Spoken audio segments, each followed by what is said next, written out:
This is Diego Cordovez. Welcome to The Scoop, brought to you by Full Tilt Poker.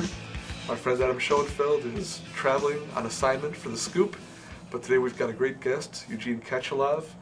He's won about $3 million in tournaments. He plays in live games, known as Rabbi Fu online, and just a smart, good guy. I always have the image, I know you and your family came from Ukraine when you were around 10. I always have the image of mathematics and games and numbers, being like kind of the Russian or Ukrainian style. Is that just a stereotype, or was that part of your upbringing? You were playing chess when you were a little kid? I actually was playing chess when I was a little kid. Yeah, yes. There's some truth to that stereotype. My parents sent me to a chess school. Oh, really? For like a few years when I was in Russia, in Ukraine, and but it was only for like a year or two, so I remember. And then I also went to a chess school here for about a year. See, when I first came. So yeah, there's some truth to that. Was there any correlation? I mean, did you enjoy it, or was that just I did enjoy chess, but I mean, I didn't want to really go too far into it. I mean, I enjoyed a lot of other things. What if there was $500,000, $1 million first prizes in chess tournaments? I may enjoy it a little more. I mean, like a lot of people, kind of in this recent generation, of course, you started playing casually, and then all of a sudden you broke through. And right now we're playing this Dollar Brunson end of the year 15K tournament, which you won 2 years ago, but you've also had a lot of other big finishes. What was kind of the moment that turned the light on in your head as far as like competing at this level as opposed to playing around? I think it was in my first live tournament success, which was I think in 02 or 03, also at the Bellagio, where I finished like 5th or something, and then in like a 3,000 bind tournament, and then finished like 35th in the main event.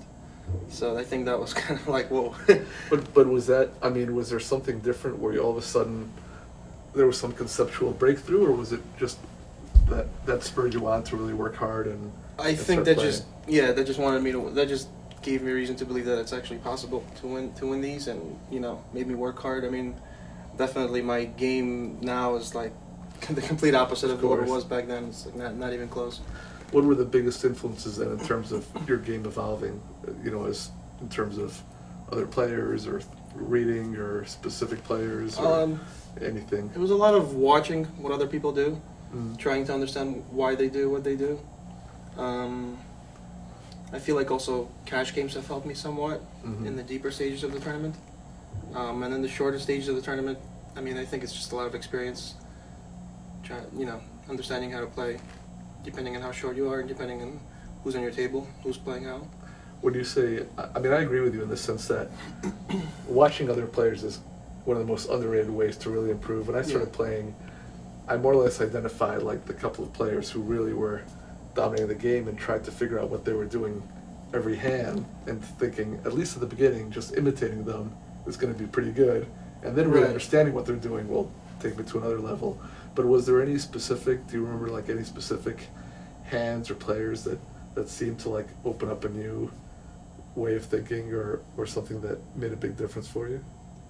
I don't know. The thing is, what I was doing a lot was watching cash games, I remember, online. Just watching people play cash games, but I wouldn't see their whole cards, but I would try to, to go in hand histories and see what they would have, like if some hands went to showdown, and try to see like that.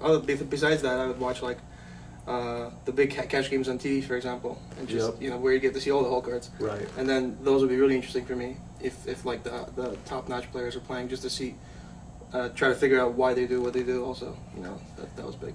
I mean, even online, there's some people who are like railing these games just like to chat or to write comments in the chat. Right. But it's super valuable to be able to watch. I mean, it's amazing to think that now you've got the best players actually playing online, and that you can see every hand. And even if you don't see the whole cards when there isn't a showdown, you still can deduce what went down. Yeah, because a lot of times when they're playing, even if you can't see the whole cards, if you've played yourself quite a bit, like I have, you sort of start getting a feel for the match, for the way things are going. So you sort of start putting yourself in different person's shoes and trying to figure out what's going on. And that's also fairly interesting. A lot of younger players, they've gone right to poker, right, from high school, or they drop out of college, or they just kind of technically go to college, but they're just kind of doing the minimum and making so much money in poker. But you went all the way through, graduated, have worked in the real world and such. Are you still? I read that you've been a day trader and that you started kind of your own, your own fund to trade in stocks. You still are involved in that? Yeah, I still have I have a small hedge fund with my partner that we're working on, and I try to divide my time between both, but it's very difficult. It's very difficult to succeed in the hedge fund industry without giving it your 100%. So meaning a hedge fund where you have other people who invest, or besides your own principal? Yeah. And they don't mind the fact that you're spending a lot of your time. We have it's mainly like a few friends of mine and myself and my partner, and we've done pretty well. But in order to do even better, in order for me to open myself up and do even better, I would have to devote a lot more time to it, and then I wouldn't be able to play poker. And it's kind of like the battle that's going on within me right now. It is a battle. I mean, if the hedge fund is really successful, or even if you're just super successful in that industry and that leads to something else, then at least financially that would be a lot on a whole different scale than poker. Yeah. Poker can't approach that scale, but for now, poker is more lucrative for me than hedge funds. When you're still in the kind of formative stages, then of course in poker you can make $1 million just winning a tournament. Exactly. It's going to be a lot harder to do. But do you have a passion for it, or what's the kind of just apart from the more logical thing? What about just in your heart? How did it? Well, I've always liked trading. When I was in school, I wasn't even aware of poker until I finished school. So it's probably a good thing. Yeah, probably is. So as I was going through school, I think I was kind of already leaning towards wanting to be a trader. I knew I wanted to be in finance. I mean, that's what my degree was in.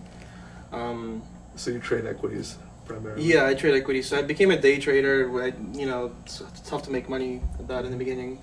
I did that for a few years, but poker came in fairly quickly as soon as I became a trader. I mean, was poker, or is poker now, still more of a means to an end, or kind of an end in itself in terms of what it, how it stimulates you or how it motivates you? I mean, it's interesting. I asked this to a lot of kind of younger players who are still, kind of in what could be the early stages of their career, or could be the end, depending. Right.